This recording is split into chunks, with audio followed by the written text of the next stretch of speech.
a single box solution, so you don't have to fill your room with loudspeakers, big clunky loudspeakers. You only need one, and that one loudspeaker is sitting usually underneath the TV, which means that the mono image, the stable central image, is always where it should be, which is underneath the picture, the video that you're watching.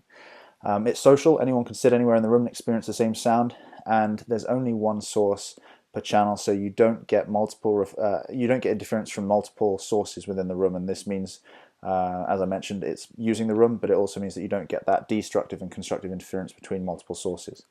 So this final slide on the advantages and disadvantages, I've really tried to compare the Airsound against the Airsound technology against stereo sound and surround sound. And where there's a gold star, it's an example of when Airsound can achieve it. When it's a black star, that's an example of when one of these other systems can achieve it. So surround sound and stereo products can both achieve envelopment. I would say that our studies have shown that envelopment is greater in an Airsound system than a stereo system.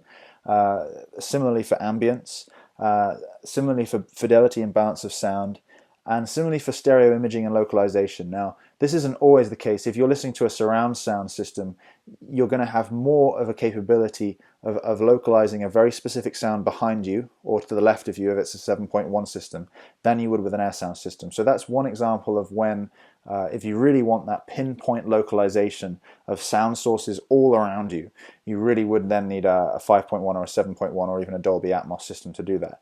Now, in my experience, that's not actually a priority that very many people have. In fact, very few people have that priority. And this is partly because it can be quite distracting to have that level of localization. And also that level of localization brings with it its own disadvantages, like the interference effect between multiple sources associated with virtual phantom imaging and so on, as we spoke about in the last episode. Seating flexibility is a big one that you can't get with any other system. You can sit anywhere you like with the Airsound system. It's very easy to set up because you don't have multiple loudspeakers, and it's also lower cost because, again, you have less loudspeakers and less parts. So in summary, I've spoken about how Airsound works, how essentially it's a combination and the difference between the left and right channels in the original stereo file. I've talked about how it sounds and what it's like to experience it, and I've also mentioned some of the advantages and disadvantages to Airsound in comparison with stereo systems and surround systems, the alternatives on the market. That's everything for this episode, and please join me next time for loudspeakers.